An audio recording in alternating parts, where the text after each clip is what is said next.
Bem-vindas, bem-vindos à Ciência com Afeto, um projeto que está sendo cultivado com muito carinho por mim, Fabiana Tomé da Cruz, e por minha querida colega e amiga, Kellen Cristine Pascoaleto.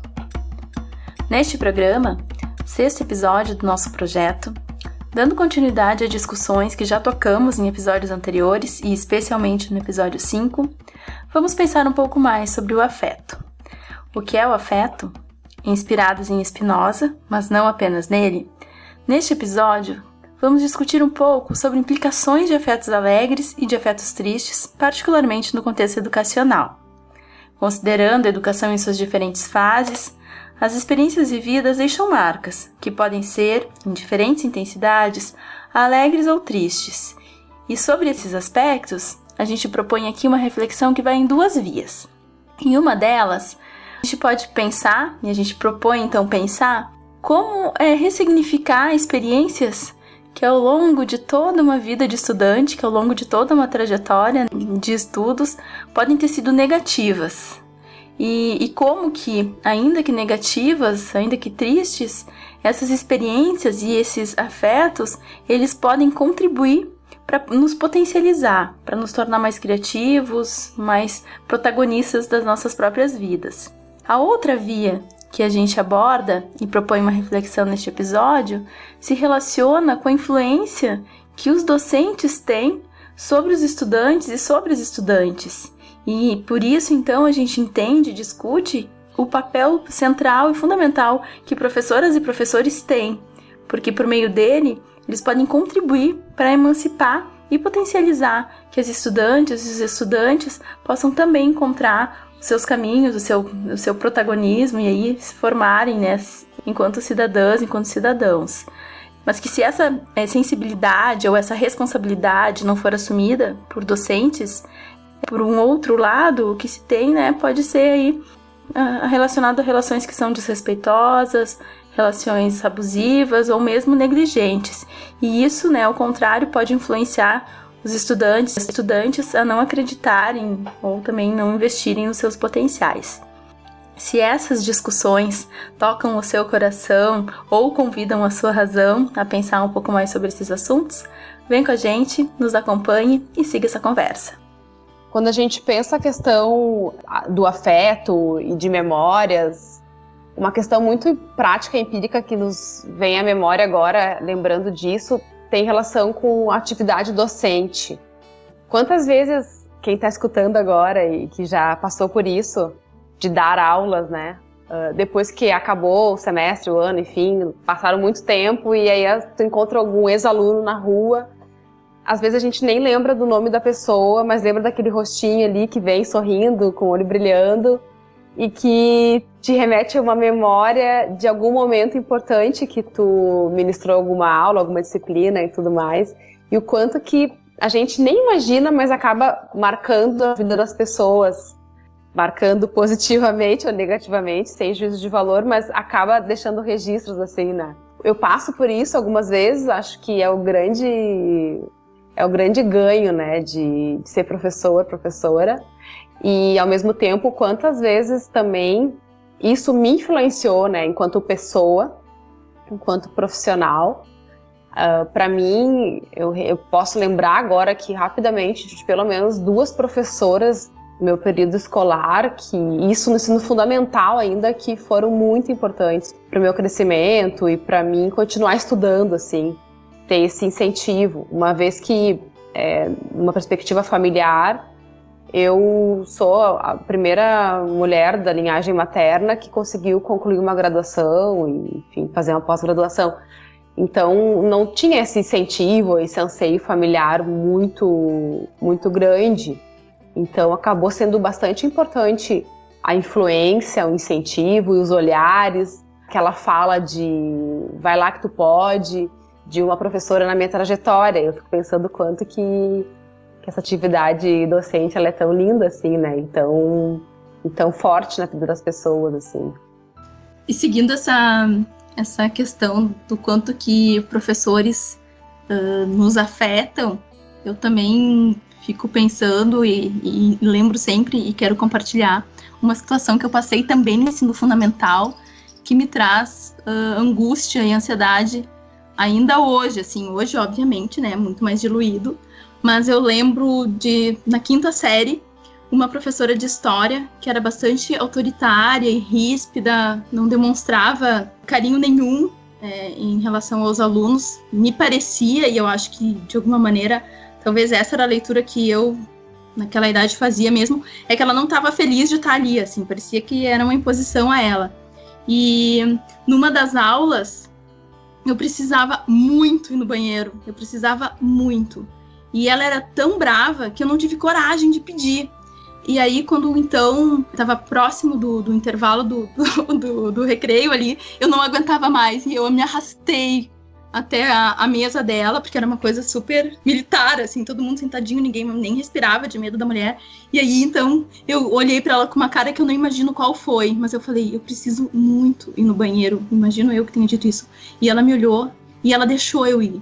E aí eu fico pensando, cara, assim, era muita ansiedade, muita angústia de uma criança que teve que se colocar numa situação de total humilhação. E o que é maluco é que ela deixou, mas depois disso, os anos subsequentes em que eu tive aula de história com ela, de conteúdo eu não lembro absolutamente nada, eu lembro sempre da ansiedade da aula que eu teria com ela, que eram as quintas-feiras, eu comecei a ter crises recorrentes de dor de cabeça. Eu era só uma criança e tinha muita dor de cabeça.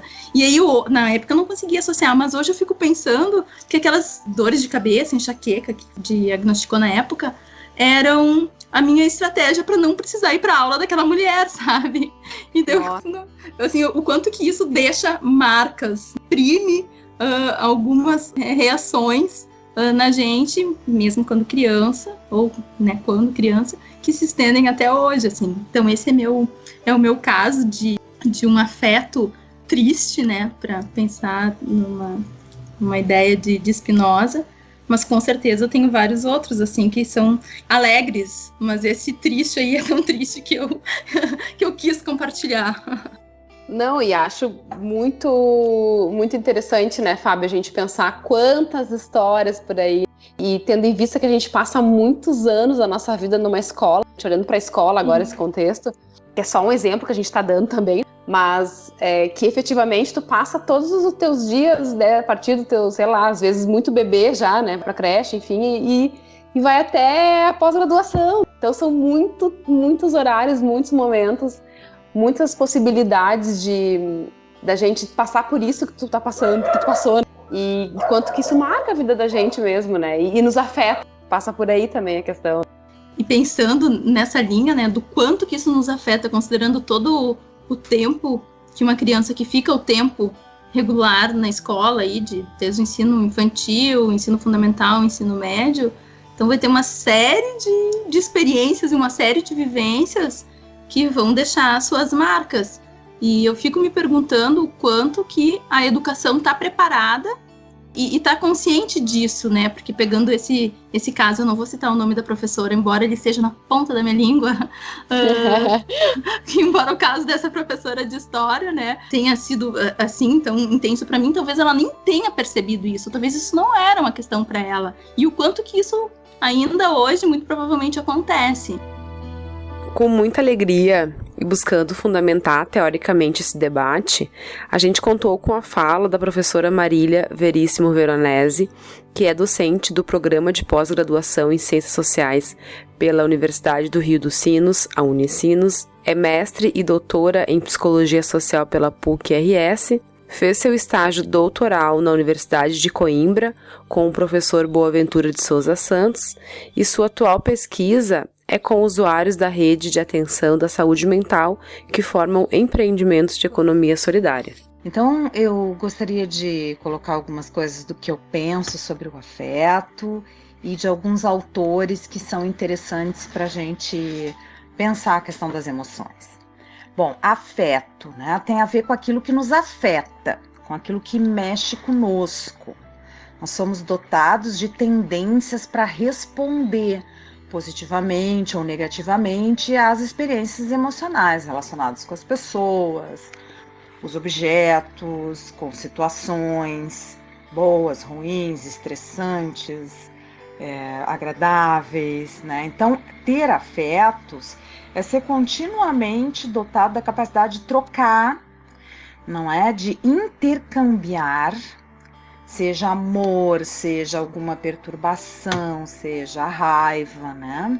Os afetos se exprimem através das emoções e eles são ligados ao que a gente já viveu, o que já vivenciou, ambientes, ideias, pessoas, objetos, imagens, artes, né? Então, nós estamos continuamente sendo afetados e afetando os outros.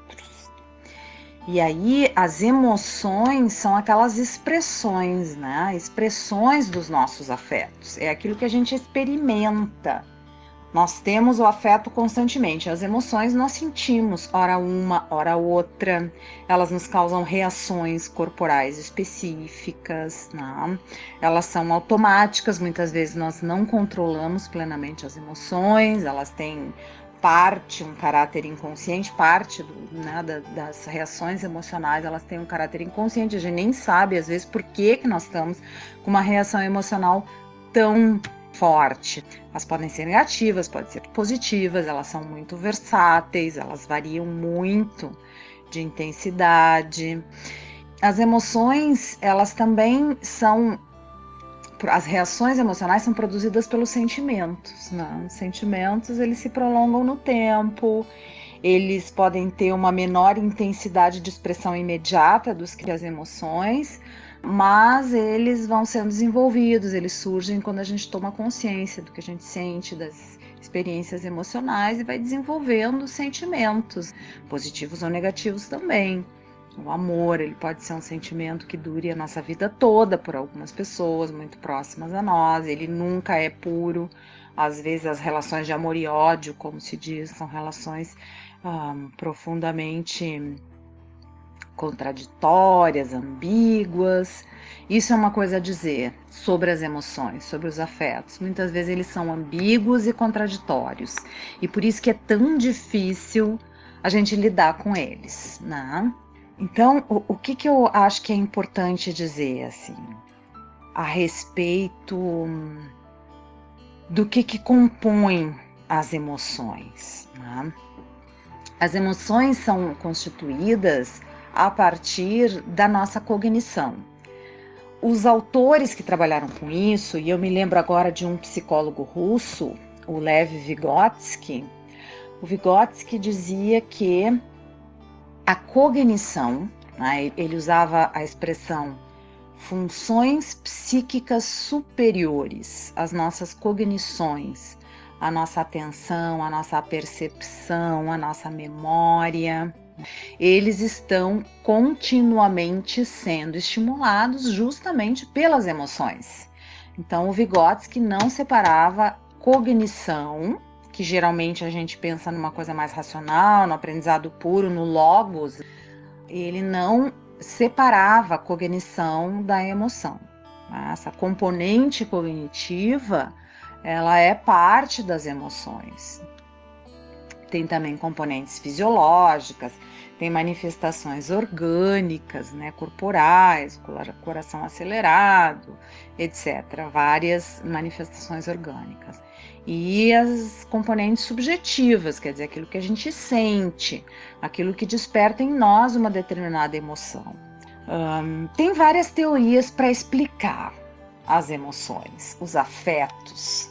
Eu vou citar algumas aqui, dei uma olhada para me lembrar um pouco dessa psicologia das emoções, né? Então tem algumas perspectivas teóricas. A primeira delas é a evolutiva, uma linha bem darwiniana mesmo, né?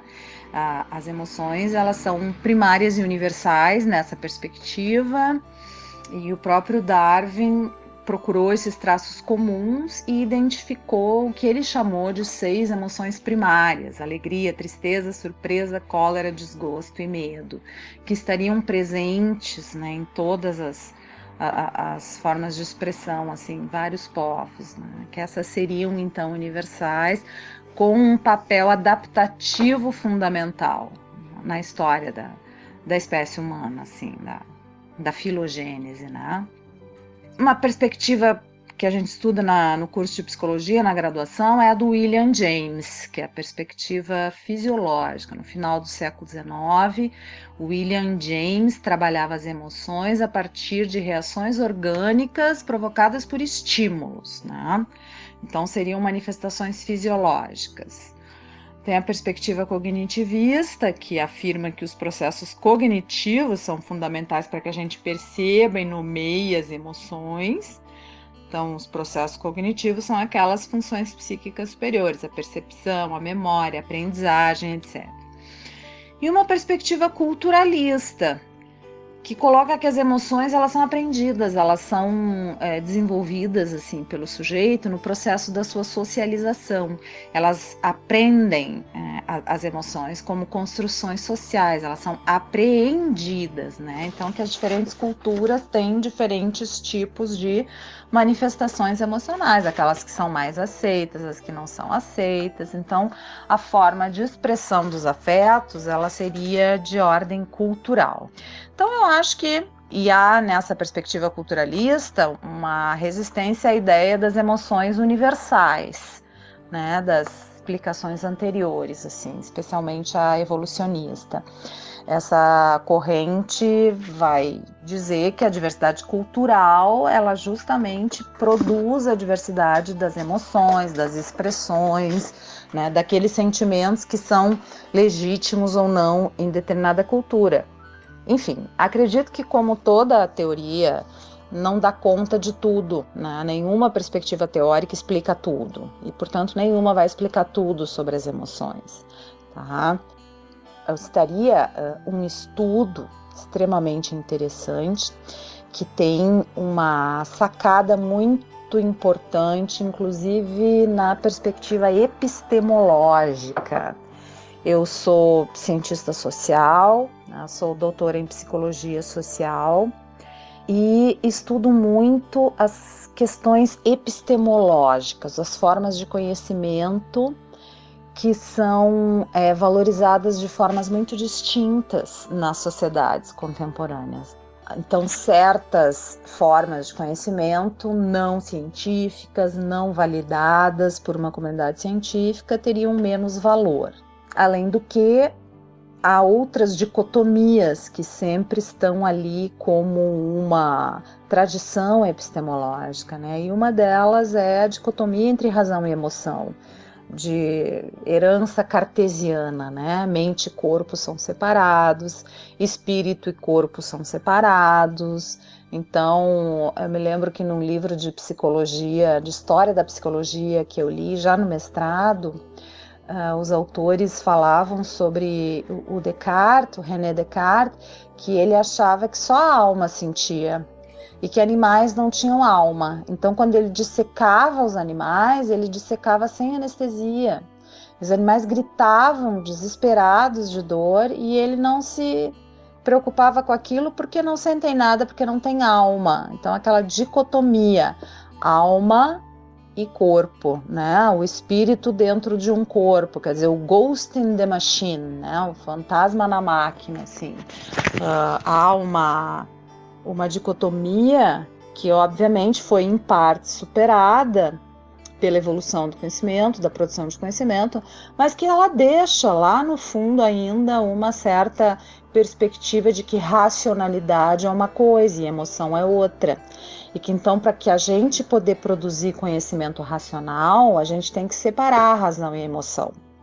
Isso é algo que ainda permeia, né, a epistemologia da ciência moderna e contemporânea, embora fortemente questionada. E aí é que eu quero falar então desse estudo de um neurologista, acho que ele é o Antônio Damasio, que escreveu um livro com um título interessante, sugestivo, O Erro de Descartes. Então, no erro de Descartes, ele vai localizar justamente a separação entre razão e emoção, a dicotomia, a fragmentação, né? Então, ele estudou a partir de neurociência, né, estudos neurológicos, exames de o que acontece no cérebro das pessoas, E ele chegou à conclusão que as pessoas só conseguem raciocinar e tomar decisões racionais a partir da ativação das experiências emocionais anteriormente vividas em situações semelhantes, né? Então, o Damasio vai dizer que sem emoção nós não poderíamos nem fazer escolhas racionais. Então, há um elo muito forte, segundo este autor, entre razão e emoção. E este é o erro de Descartes. Foi assim que ele nomeou seu livro, né? Certamente um título curioso, que despertou a curiosidade, um título interessante, para dizer que não, que ao se estudar, por exemplo, pessoas com dano cerebral, com certas lesões no córtex cerebral, etc., essas pessoas não conseguiam expressar emoções e tomar decisões, né? Então, o dano cerebral que atinge a produção das emoções também dificulta e atinge a racionalidade, né?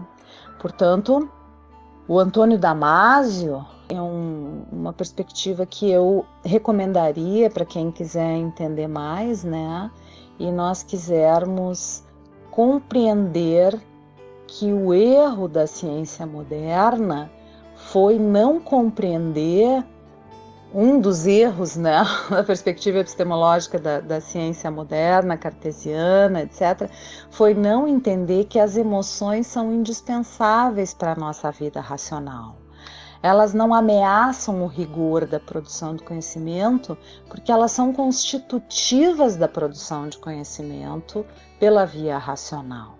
O repertório de respostas emocionais, eles estão vinculados com o repertório de respostas, demais repertório cognitivo de resposta. Portanto, são funções psíquicas superiores, voltando lá ao Vygotsky, né?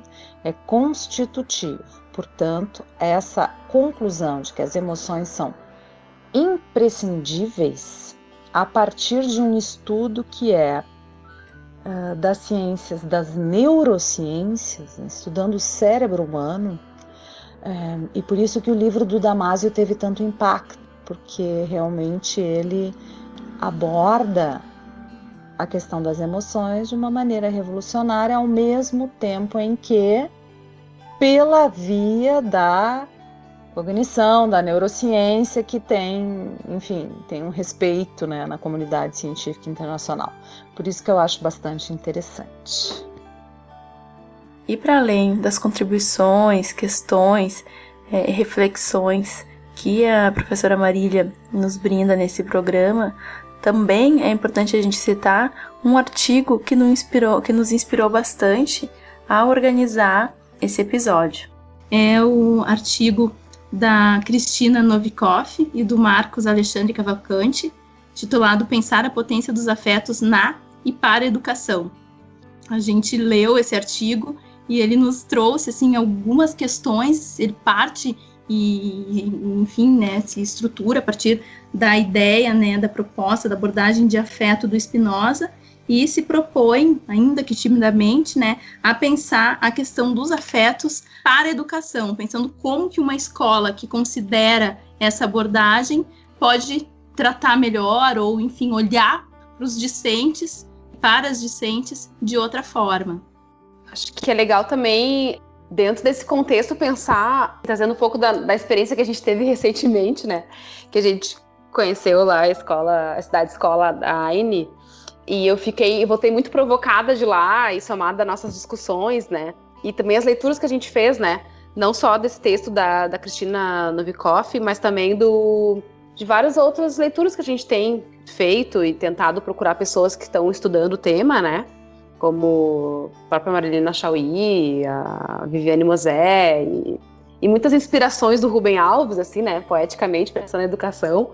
E aí eu fico muito pensando que, enquanto professora de sociologia, o quanto que isoladamente nada faz sentido mesmo. Então, eu dou aula de sociologia, outra pessoa dá aula de matemática, outra dá de português, outra dá de história, O quanto que se a gente, na verdade, não tiver um alinhamento muito mais amplo, holístico e geral, buscando formar pessoas que trate de questões muito mais amplas do que conteúdo em si, tentando traçar aspectos voltados para convivência, para afetividade, a questão da empatia, compaixão, respeito e os próprios desafios que a vida traz e aponta.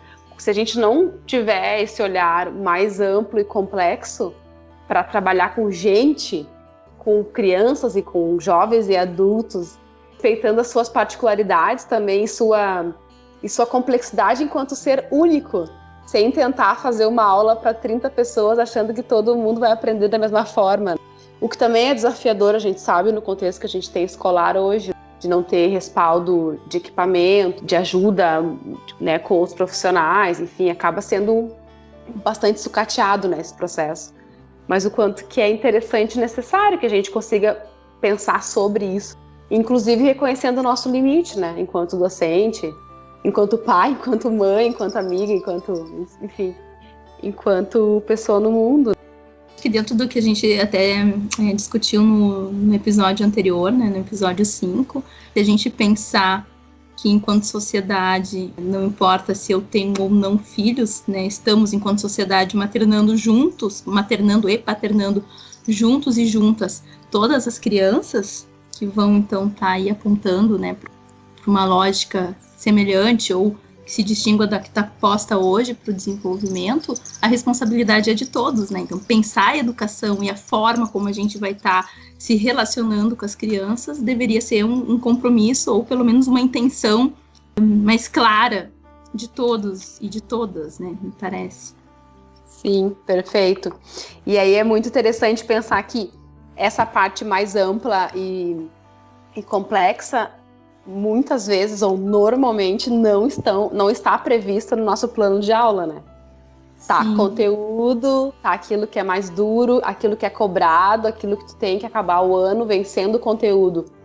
Mas, de verdade, né, o que fica disso tudo, né? Onde tá, né, o processo de aprendizagem ali? Como é que a gente se conecta com o conhecimento e lembra daquilo, né? Ao mesmo tempo que bloqueia quando ele não é legal, né? Que nem a história que tu trouxe, né, Fábio? De, ser uma situação bem complicada ali com a professora, que aquilo talvez tenha te prejudicado para conseguir acessar o conteúdo que ela tinha para trazer, né? Ela não lembro de nada do conteúdo. Ela te desconectou, né? Ela te desconectou. Ela te afetou no sentido de afastamento, mas afetou. Isso também, né? Foi uma espécie de afeto da perspectiva de Spinoza, então, mas foi um afeto que acaba não fazendo juízo de valor, mas foi de afastamento, né, e não de aproximação.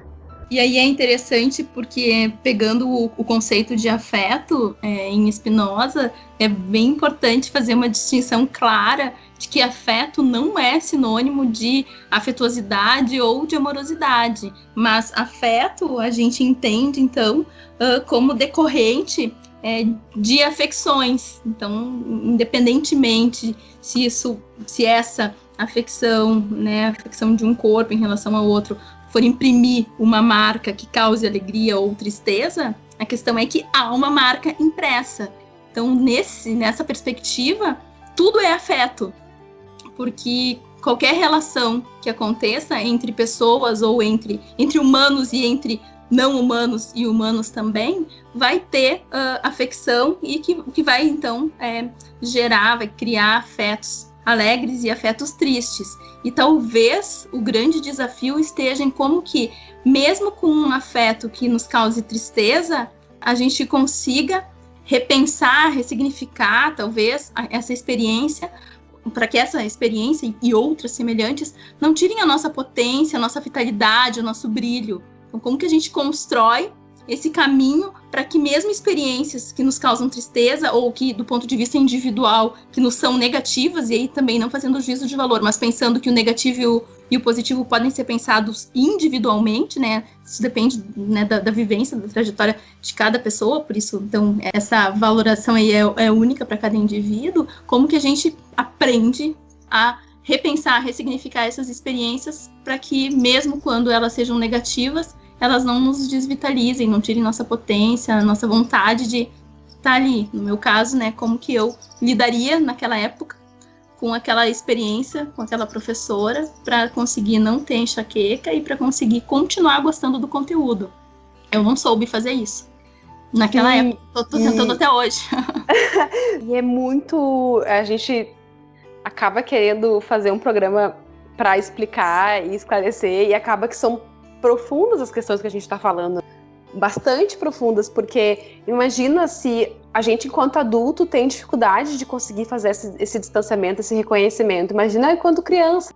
Daí eu fico muito pensando, assim, muito provocada também pela experiência que a gente teve na cidade escola Arne lá, e de repensar a questão com as crianças, esse contato com a infância. Essa discussão ela é complexa, ela não está dada, ela é um processo muito amplo, e o quanto que as crianças, a gente enquanto adulto, né, e aí nesse olhar de cuidado com a primeira e segunda infância principalmente, tem todo um compromisso de ajudar essa travessia, né? Como que a gente às vezes também acaba não provocando esse tipo de coisa, de situações que vai deixar marcas aí para sempre, assim. Então é muito, muito delicado, assim, porque isso vai constituindo cada ser, e o quanto que as experiências também, elas são muito individuais. Talvez aquilo que tu tenha passado para ti ficou isso, para outros alunos que ela também fez isso, nem lembram dela, né? Ou acham graça, fazem piada, ou até gostam, né, dela, isso, assim. Pode. E isso me remete muito a uma frase que hoje eu acabei escutando da Lúcia, né, da Lúcia Torres, que ela diz assim, nós não vemos as coisas como elas são, nós vemos as coisas como nós somos. E faz muito sentido, né? Porque para cada um vai bater de uma forma diferente. E aí, de novo, eu acho que a gente dá voltas, mas a gente acaba caindo na história da gente poder se comunicar, poder falar as coisas, né? Poder abrir nosso coração, a gente abrir um espaço de diálogo com as pessoas, que a gente consiga falar tudo que a gente precisa falar e dialogar, porque às vezes também a gente faz uns monstros a partir de coisas que a gente está imaginando que é, e não que na verdade esteja acontecendo. E aí tu fica com aquilo interno guardado, assim, e como é bom poder falar e a pessoa dizer, não, mas não foi o que eu quis dizer, né? Sabe, esclarecer as coisas, que a gente volta aí pra coisa da comunicação não violenta, assim, sem querer, querendo, mas ela é bem importante também nesse ponto, né? De poder dialogar e de poder ter feedback sobre o que está acontecendo. E fica a questão, né, Fábio? O que é o afeto? Basta, né? Aí voltando naquela história, é afeto na escola. É a gente se abraçar, se beijar, pedir desculpa para o amiguinho, a gente não poder brigar na escola, a gente não poder estar triste, né, às vezes. A gente, enfim, fazer um cenário de alegria e de paz e amor, sabe? Eu acho que numa ideia de senso comum, talvez seja isso, mas pensando a partir de uma problematização muito maior do próprio conceito de afeto, né, que o Spinoza vai trazer e que depois filósofos mais contemporâneos, como Deleuze e Guattari vão trabalhar, a própria Marilene Chauí vão trabalhar, tudo é uma questão de afeto. Então, a grande questão é como se pensa o afeto e como se trabalha isso, entendendo que, bom, vai ter tristeza, vai ter alegria, entre outros tantos sentimentos que vão estar ali colocados. Então, a questão não é dizer isso não existe, se abraça um amiguinho que a raiva passa, porque está posto. E talvez seja muito mais reconhecer, né, as afecções e os afetos que decorrem delas, para aí sim poder trabalhar olhando para as coisas como elas são e entendendo que, bem como tu trouxe, assim, entendendo que o que bate para um de uma maneira, o que toca um de uma forma, uma pessoa de uma forma, vamos falar de humanos agora, um humano de uma forma, não vai tocar o outro de outra forma. Talvez por isso, ou principalmente por isso, que essa questão da comunicação mais clara, mais transparente, mais reta, mais objetiva, seja tão importante, porque talvez conversas francas e que não precisam ser grosseiras, é diferente, tem um resultado muito positivo, assim, no sentido de ter relações mais saudáveis, sem achismos, né?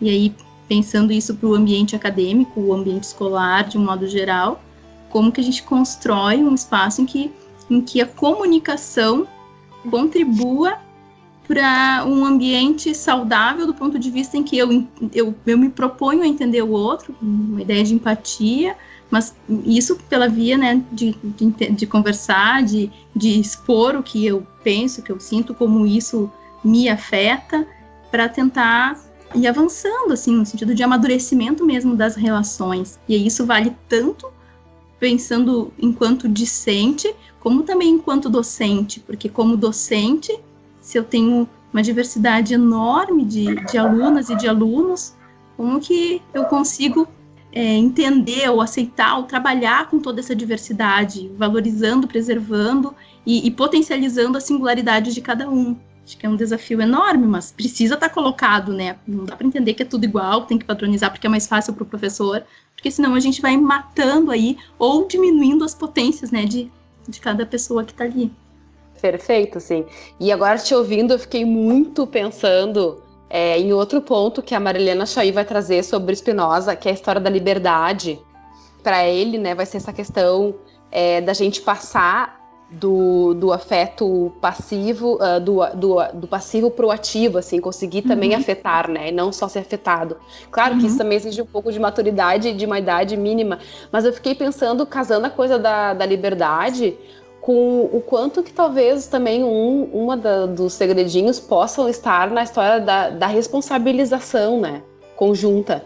Então, assim, será que não tem como tu combinar com a turma coisas, né? Então, por exemplo, como é que tu vai fazer uma criança ficar 2 horas numa sala, tu vai regular que ela não pode ir ao banheiro, né? Ou que ela não pode comer alguma coisa, assim. Será que não tem possibilidade, e eu acredito que tenha, né? Com crianças desde muito pequenas, de combinar as coisas, né? De poder, assim, de alguma forma, que aquilo não seja algo proibido, mas que seja algo combinado e que se faça uso com necessidade, enfim, né? Porque também tu vai criando corresponsabilidade, né? Com as ações. Isso. E não... porque daí tu cria espaços de proibições que quando tu fura a regra, é como se tu estivesse de verdade burlando. Mesmo quando é algo necessário e é verdadeiro. Como se tudo fosse mentira. Que fugisse da regra que o outro fez. Fiquei muito pensando nisso agora, assim, enquanto que... Claro que também dá trabalho, né, Fábio? Acho que essa é uma questão. E a gente não tá muito afim de ter trabalho. A gente acha que é mais fácil proibir. Algumas estão. Alguém cria a regra e acha que isso é o que basta. E mesmo que manter a regra vigente possa dar muito mais trabalho do que combinar outras regras. Isso. E talvez, né? Essa questão que tu tá trazendo me remete a algo que tu comentou da escola de uma criança que tu visitou, que tinha as regras na parede. E quando eu consigo ainda ver o cartazinho, eu acho que a gente até pode colocar aqui nas informações sobre esse episódio, e eu acho que valeria a pena tu comentar um pouquinho, assim, a lógica que perpassa a educação, essa das regras, mesmo regras sem sentido. Comenta algumas aí, só pra eu matar a saudade. Era não brigar com os coleguinhas, não fazer birra. Eu não lembro agora todas, mas era uma coisa assim, tipo de não, né, assim... De ser uma criança, né? O que tava por trás? O que tá por trás da informação é que tu tem que fazer de conta que tá tudo bem, né? Porque tu vai estar todo dia bem, tu não pode ficar chorando, fazendo birra, brigando e tal. E é isso, assim, a gente vai são máscaras, né? Que a gente vai sutilmente ajudando a construir e colocando nas crianças. Então, e que as crianças bem comportadas colocam e tá tudo certo. Não, e aí no fundo, todo mundo frustrado, não fazendo o que quer, fazendo o que o outro almeja, deseja e impõe também. E daí no fim a criança nem vai saber o que ela quer, porque ela não teve nem tempo de saber o que ela quer, porque ela já teve que desde cedo ir seguindo aquelas normas, porque é muito legal ser uma criança comportada. Então a dica é descomportem-se. Que acho que esse é o caminho, assim, pra liberdade, pra potencializar aí a singularidade de cada um. Sim, super. E aí, dentro dessa linha, né, Fábio, que eu acho que é bem legal a gente tá citando, pensando essa coisa da ciência com afeto, né, que é pensar, ainda nessa linha da Marilena Chaui que ela traz, o quanto que essa passagem do afeto ou da paixão, que Spinoza vai chamar, por uma perspectiva de ação, né, ou razão, que para ele tá junto, que caminha no mesmo corpo, né? Mas quanto que passar do afeto para ação não significa e não deve significar a eliminação da parte afetuosa. Que eu acho que é importante falar isso, porque a gente tem uma cisão, né? Por mais que Spinoza tenha dito, né? Não precisa e tal, estamos aí junto. E a própria neurociência, como a gente comentava nos bastidores, né, Fábio? Vem também alimentando, né, esse diálogo e comprovando o quanto que está intimamente associado, né, o aprender com o afetar, então a ação com o conhecimento, o corpo, a mente, enfim, o quanto que isso está conectado e o quanto que, na verdade, na prática é outra teoria. E na hora que tu vai fazer um trabalho de pós-graduação, na hora que tu vai, de verdade, poder escrever alguma coisa que te toque, que aquilo mexe contigo, que normalmente, né, os temas que a gente vai se vincular tem relação com aquilo que a gente viveu, vive, ou conhece, ou que nos incomoda, ou que nos instiga. Então, mexe com a emoção, sim. Tu chega lá, tu é totalmente tolhido, né? Sim. Tu tem que fazer um negócio duro, rígido, burocrático e, de preferência, elimina o máximo de campo que tu puder, porque vão falar de teoria. Então, assim, razão como centro do processo e como superior ao sentir, né? Superior. Isso é ciência. Isso é ciência. E superior, inclusive, às relações que tu vai estabelecer num campo de pesquisa que são extremamente ricas, são extremamente valiosas, tanto para o pesquisador, pesquisadora, quanto para as pessoas que estão no campo que tu vai trabalhar, né? Então, isso acaba tendo valor sendo menor, sendo desconfiado. A própria etnografia, quanto que se tem de questionamentos e porque é ciência, não é ciência, sabe? Já passamos essa fase, mas sim, né? Tem um olhar meio atravessado, assim, né? Isso. Sim, qual o espaço da subjetividade aí, se ciência é razão, né? Exato, né? E onde que tá a parte da paixão, do afeto? Qual que é o lugar que a gente consegue dedicar para isso e fazer valer? E aí depende muito do teu orientador, orientadora, da linha da universidade, né? E infelizmente, mas é um cenário que para mim é bem recorrente, assim. Pelo menos me chega muitas questões dessas, assim. E eu mesma vivi, né, um pouco disso, assim.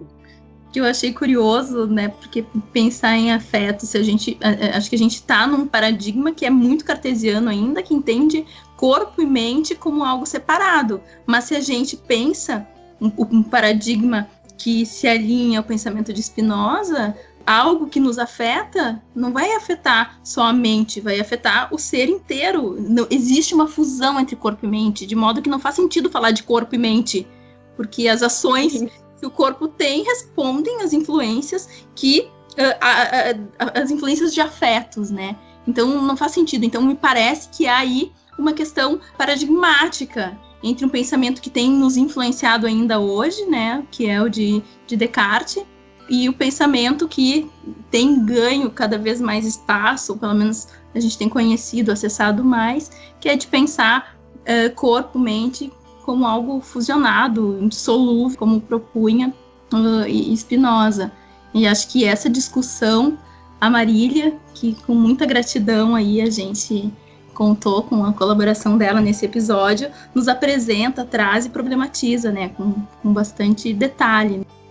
Que eu acho que é legal trazer um pouco, que é o seguinte, uma passagem aqui de uma parte do Rubem Alves, que eu acho que é muito legal, assim, que ele vai trazer que demonstrar afeto é arriscar um pouco mais. E eu acho que é muito grandiosa essa frase, porque de verdade a gente também abrir esse espaço para afetividade, ela também é um espaço de te mostrar, né? É um espaço de exposição e é um espaço de risco. Sim. Mas que, ao mesmo tempo, né, educar para o Rubem Alves vai necessitar de afeto, sim, desse risco, senão a gente não vai tocar. Vai necessitar de presença, vai necessitar de compaixão e olhar com o coração. Acho muito bonito, assim, falar isso, olhar com o coração, porque é nada científico, vamos combinar. Sim, e educar com afeto também além de olhar com o coração, é estar em contato. Eu acho que isso é legal, porque o contato, ele não é só entre pessoas, mas é entre pessoas e coisas, é entre, enfim, né, essa relação de afecção. E esse contato, ele não basta ser físico, só de presença. Ele tem que ser psicológico, ele tem que ser amoroso, ele tem que se conectar com o que o outro está querendo. É só pensando na coisa da inteligência, e que a inteligência também, para Rubem Alves, vai dizer que não é só saber as coisas, que a inteligência, além disso, além da inteligência de saber as coisas, porque qualquer pessoa que tem um mínimo, né, de capacidade cognitiva aprende e sim é inteligente. E também, por outro lado, não basta só querer amar as pessoas e as crianças, não é o suficiente, né, para fazer alguém educador e educadora. Ele vai dizer que é preciso ter predisposição para ensinar o mundo para elas. Tem que ter encantamento e vontade e predisposição. Eu acho que é demais. Assim. Cheguei até a me arrepiar aqui falando isso. E para fechar, assim, né, essa história do que fica, né, da aprendizagem. Eu acho que esse é outro programa, né, Fábio, que a gente pode achar os vídeos estudando o tema. Mas, assim, né, o aprendido vai ser aquilo que fica depois que o esquecimento fez o seu trabalho. Eu acho também muito massa essa frase, porque é isso, a gente acaba... O que fica... É do Ruben Alves também?